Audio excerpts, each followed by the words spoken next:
बात महाराष्ट्र की करेंगे, जहां गोवा चुनाव को लेकर फिर घमासान देखने को मिल रहा है। अब शिवसेना नेता सांसद संजय राउत ने बीजेपी पर निशाना साधा। क्या कुछ कहा उन्होंने, आपको सुनाते हैं।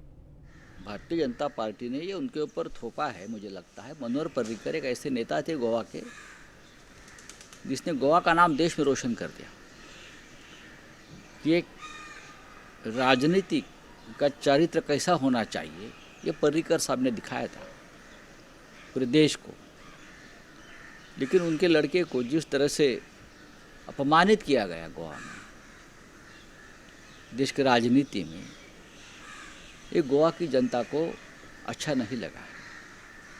अब उत्पल पर्रिकर ने पार्टी का त्यागपत्र दिया है और एक घोषणा भी की है कि वो अपक्ष स्वतंत्र उम्मीदवार के तौर पर वहाँ चुनाव लड़ेंगे पणजी में।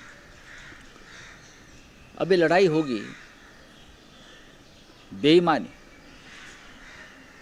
वर्सेस चारित्र, कैरेक्टर। उत्पल के सामने पणजी में जिस पणजी का नेतृत्व मनोहर पर्रिकर जी ने किया था, वहाँ एक ऐसे व्यक्ति को अपने उम्मीदवार बनाया है जिसके ऊपर करप्शन, माफियागिरी, रेप, ऐसे सभी आरोप उनके ऊपर लगे हैं।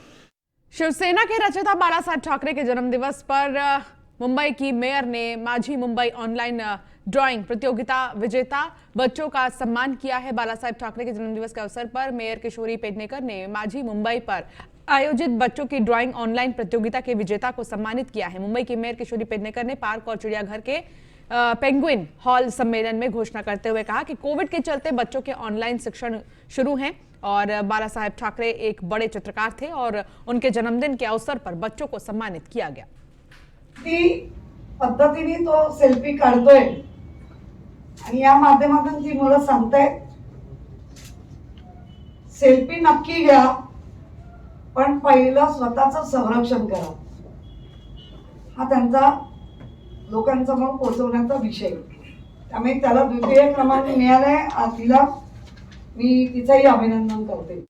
महाराष्ट्र में कोरोना फिर 46,000 के आंकड़े को पार कर गया है। शनिवार को कोरोना के 46,000 से भी ज्यादा मामले सामने आए। साथ ही 30,795 लोग कोरोना से ठीक हुए हैं। लेकिन मुंबई वासियों के लिए बड़ी राहत की खबर है। बीएमसी की ओर से दी गई जानकारी के अनुसार काफी समय बाद मुंबई में कोरोना के सिर्फ 3,000 से भी ज्यादा केस सामने आए हैं। महाराष्ट्र में शुक्रवार के मुकाबले नए केस की संख्या में हल्की कमी आई है, तो वहीं 1,500 के करीब संख्या कम हुए हैं। एक दिन में कोरोना के केस डबल हो गए हैं। 16,000 से भी ज्यादा शनिवार को पुणे में केस आए हैं और 15 लोगों की मौत हुई है। न सिर्फ कोरोना के केस बल्कि मौत की संख्या में भी बहुत ज्यादा बढ़ोतरी हो रही है।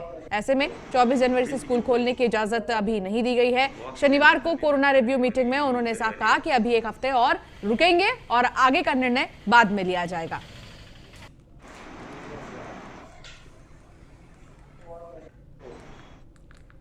महाराष्ट्र और मुंबई में कोविड-19 मामलों की संख्या जिस तरह से बढ़ रही है, उसमें एक बिल्कुल अलग ही माहौल नजर आने लगा है। शनिवार को मुंबई में 3,000 से भी ज्यादा मामले दर्ज किए गए। महाराष्ट्र में बीते कुछ दिनों में आंकड़ा 48,000 से भी ज्यादा रहा है। अब तक का सबसे ज्यादा मामला सामने आया है। टेस्ट रिपोर्ट अगर देखा जाए तो पॉजिटिविटी रेट भी बढ़ गए हैं और ऐसे में जो गुरुवार को 20% पर था। अतिरिक्त नगर आयुक्त डॉक्टर सुरेश काकानी ने कहा कि शहर में डेली टेस्ट की संख्या में कटौती नहीं की गई है, बल्कि पॉजिटिव मरीजों के कांटेक्ट को और तेजी से टेस्ट किया जा रहा है। महाराष्ट्र के कई जिलों में कोरोना के बढ़ते प्रकोप को देखते हुए अभी स्कूल नहीं खोलने का निर्णय लिया गया है। फरवरी तक स्कूल बंद ही रहेंगे। बता दें कि बुल्डाना जिले की रिपोर्ट पर गौर करें तो पीड़ितों की कुल संख्या 2,000 से भी ज्यादा है। 23 तारीख को 305 नए कोरोना संक्रमित मिले हैं। 21 जनवरी को कोरोना केस में 393 और 20 जनवरी को 354 केसेस आए हैं। इसे देखते हुए जिला कलेक्टर ने सोमवार से स्कूल शुरू करने का आदेश जारी नहीं किया है और कहा है कि एक हफ्ते का और इंतजार करना होगा, उसके बाद ही स्कूल खोले जाएंगे। केंद्रीय स्वास्थ्य एवं परिवार मंत्रालय के राज्य मंत्री डॉक्टर भारती पवार की अध्यक्षता में नासिक स्वास्थ्य विभाग की बैठक हुई है। जिले में राष्ट्रीय ग्रामीण स्वास्थ्य मिशन के तहत चलाई जा रही विभिन्न योजनाओं की समीक्षा की गई। कोरोना की तीसरी लहर और ओमिक्रॉन के बढ़ते मामले को कैसे रोका जाए, इस पर चर्चा की गई है, जिसमें तालुका और राष्ट्रीय शहरी स्वास्थ्य मिशन जिले के सभी प्राथमिक स्वास्थ्य केंद्रों के चिकित्सा अधिकारी मौजूद रहे। जलगांव, दुलिया, नंदुरबार, नगर, इन जिलों के बारे में हेल्थ डिपार्टमेंट से रिलेटेड जो रिव्यू हुआ उसमें फिर एनएचएम के कामों का रिव्यू है। एनएचएम के थ्रू अलग अलग योजनाओं से मिलने वाली बेनिफिशरीज़ को जो मदद मिलती है उनका रिव्यू हुआ। खास करके माताओं को जो मातृवंदना, प्रधानमंत्री मातृवंदना योजना के माध्यम से अच्छा काम हुआ है। आगे आने वाले दिनों में ये काम और बढ़ना चाहिए। महाराष्ट्र की आर्थिक राजधानी मुंबई के ताडदेव इलाके में कल भाटिया अस्पताल के पास की 20 मंजिला इमारत में भीषण आग लग गई। तो वहीं इस घटना की जांच के लिए 4 सदस्यीय कमेटी गठित की गई है। इस दौरान जांच की अध्यक्षता उप नगर आयुक्त स्तर के अधिकारी करेंगे। हालांकि बीएमसी कमिश्नर को 15 दिनों में रिपोर्ट सौंपी जाएगी। कल आग लगने की घटना में 6 लोगों की मौत हो गई थी, 23 लोग गंभीर रूप से घायल हुए थे। जानकारी के मुताबिक ये घटना कल 7:30 बजे इमारत की 18वीं मंजिल में लगी थी। इस बीच महाराष्ट्र सरकार की ओर से मृतकों के परिवार वालों को 5 लाख रुपए की मदद की घोषणा की गई है। साथ ही केंद्र सरकार द्वारा मृतक के परिजनों को 2-2 लाख की मदद का आश्वासन भी दिया गया है।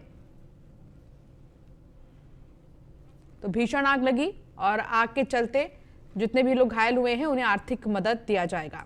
महाराष्ट्र के ग्लोबल गुरुजी रणजीत सिंह दिलसे को अमेरिका में रिसर्च करने के लिए छुट्टी मिल गई है, लेकिन इसके लिए पहले सरकारी बाबुओं को समझाते बुझाते और लाल फीताशाही से उलझते सुलझते इनकी चप्पलें घिस गईं। दरअसल सोलापुर के परितेवाड़ी के शिक्षक रणजीत सिंह दिसले ने ग्लोबल टीचर अवार्ड अपने नाम कर अंतर्राष्ट्रीय जगत में भारत और महाराष्ट्र का नाम रोशन किया है। लेकिन देश और महाराष्ट्र के लिए इतना बड़ा काम करके भी ये अपने लिए एक मामूली सा काम नहीं करवा पा रहे थे। ये ग्लोबल गुरुजी शिक्षा अधिकारियों को समझाने में नाकाम रहे थे कि अमेरिका जाकर रिसर्च करने से क्या फायदा होगा। अंत में जब मीडिया में इसकी चर्चा हुई तो महाराष्ट्र की स्कूली शिक्षा मंत्री वर्षा गायकवाड़ ने उनकी मुश्किलें दूर कर दी। दुनिया का सबसे लंबा स्काई वॉक महाराष्ट्र के अमरावती जिले में बन रहा है। शीशे से बनने वाले इस स्काई वॉक के निर्माण के लिए मोदी सरकार ने इजाजत दे दी है। अमरावती के चिखलदरा में तैयार होने वाला यह प्रस्तावित स्काई वॉक दुनिया का तीसरा और भारत का पहला कांच से बना स्काई वॉक होगा।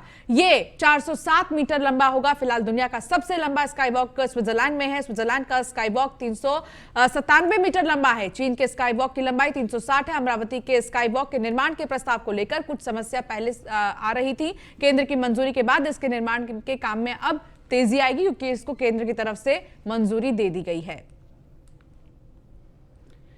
शीना बोरा मर्डर केस में बॉम्बे हाईकोर्ट ने मुख्य आरोपी इंद्राणी मुखर्जी की जमानत याचिका खारिज कर दी है। बॉम्बे हाईकोर्ट ने जमानत याचिका खारिज करते हुए कहा कि ऐसा लगता है कि अभियोजन पक्ष ने पर्याप्त एहतियात बरती और मुखर्जी को बेहतरीन मेडिकल सुविधाएं मुहैया कराई हैं। कोर्ट ने आगे कहा कि कोई ठोस कारण नहीं है जिसके चलते मेडिकल आधार पर जमानत दी जाए। इंद्राणी मुखर्जी की शादी पूर्व टेलीविजन प्रमुख पीटर मुखर्जी से हुई थी। 5 अगस्त 2020 को सीबीआई कोर्ट द्वारा खारिज किए जाने के बाद उन्होंने बॉम्बे हाईकोर्ट में जमानत याचिका दायर की। उनकी जमानत याचिका पर नवंबर 2021 से सुनवाई हुई और जस्टिस NW सांबरे ने इसे खारिज कर दिया। हालांकि आदेश के कारणों को अभी सार्वजनिक नहीं किया गया है।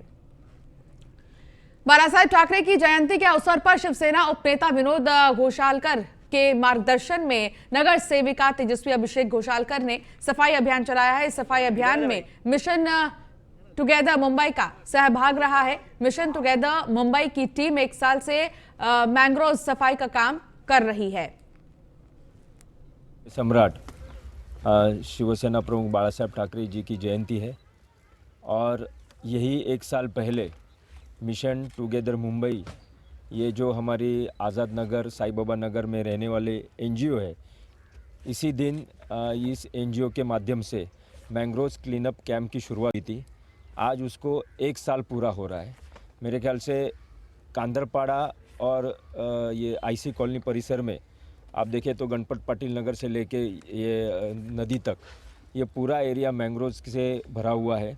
और मैंग्रोव का महत्व आज आपको सभी को पता है कि मुंबई शहर में मैंग्रोव का कितना ज़्यादा महत्व है। बुल्डाना अर्बन को आयकर विभाग से क्लीन चिट मिलने वाली है। दरअसल KYC नहीं होने के कारण 1200 खाताधारकों के बैंक खाते रोक दिए गए थे। एशिया में अग्रणी क्रेडिट यूनियनों ने एक और देश के प्रमुख क्रेडिट यूनियन बुल्डाना अर्बन के मुख्यालय में आयकर टीम की ओर से जांच की गई थी। उनमें से कई के पास आयकर विभाग के आधार, पैन कार्ड जैसे दस्तावेज थे। साथ ही बुल्ढाना अर्बन में सभी बैंक खाते सुरक्षित हैं और बुल्ढाना अर्बन 1200 बैंक खातों के सभी लेन देन 5 से 6 दिनों में पूर्ववत हो जाएंगे।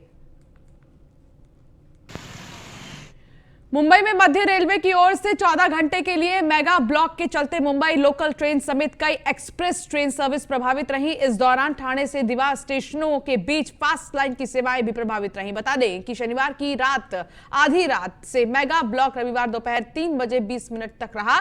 मेगा ब्लॉक के दौरान दादर, लोकमान्य तिलक टर्मिनल्स और छत्रपति शिवाजी महाराज टर्मिनल्स के शुरू होने वाली एक्सप्रेस ट्रेनें और मुंबई फास्ट लोकल ट्रेनों को मुलुंड और कल्याण के बीच डाउन स्लो लाइन पर डाइवर्ट किया गया था। और फिलहाल इस बुलेटिन में इतना ही। आप बने रहिए न्यूज़ 1 इंडिया के साथ। नमस्कार।